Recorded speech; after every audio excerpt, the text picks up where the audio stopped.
Okay, so here's round 2 of this video as my camera decided to stuff up halfway and make a big mess of it.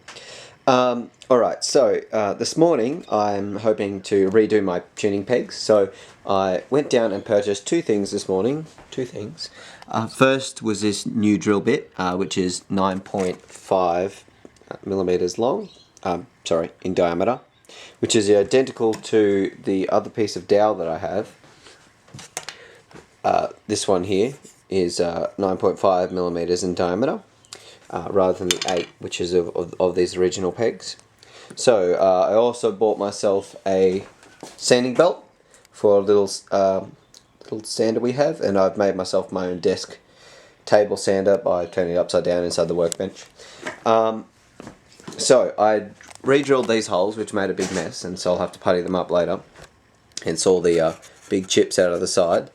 So these on this side are going to be 9.5 millimeters. Well, they are.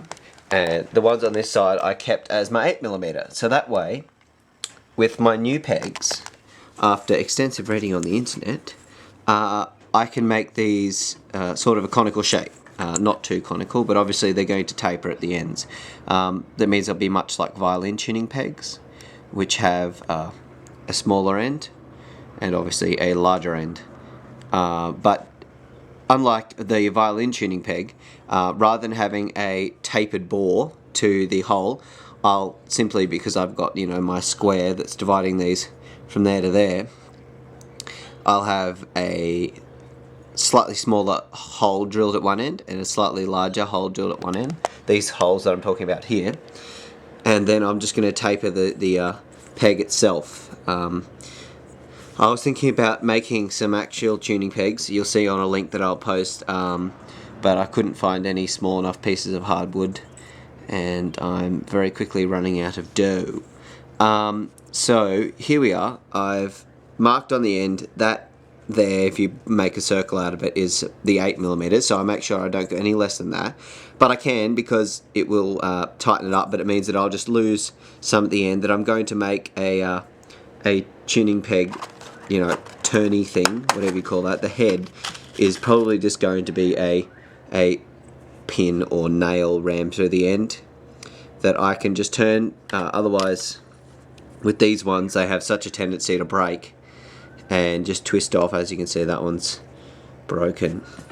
They just can't take the pressure, so I'll just try and make it a solid piece and be turning it at right angles like that. Alright, so if I take one of these, I can show you how I've done this. Unfortunately, because my last video stopped recording, this is actually one I prepared earlier. Okay, so if we pop this down here. Oh, for some reason my thing says set to manual mode. Nope, don't want that. Okay, hopefully it's still recording. Yeah, it is. Alright, so if I just leave that like that, you'll know where I'm wearing earplugs, because you'll find out in a second. Really loud. Alright, so this end, I only did a little bit, luckily, so I might be able to do something on it. So I'm basically just putting an angle. Take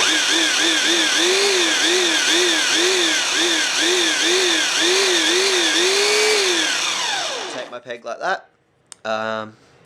That should have a nice conical bore, as you can probably see. If you look at it like that, I'll just round off the end. There we go. Now it's nice and smooth at least. It should have a nice shape to it. Alright, so if I pick up the camera, don't press any buttons on it. Alright, now if I try and feed this end through here, it's hard to aim whilst in a camera. Alright, so that should go through there. And then, I don't know if you can probably see, but at this end here, if I get it lined up, it's coming through rather nicely. And like you can see it. It's in there anyway, you'll just have to believe me. As I'm turning, luckily the wax that I put in there is actually tightening the slot, so that's kind of handy that happens. Anyway, so that's actually becoming quite firm, and that might actually work. So I'll check back with some more photos. Once I finish these, life should be pretty good, and I should be able to pluck you an annoying tune. Okay,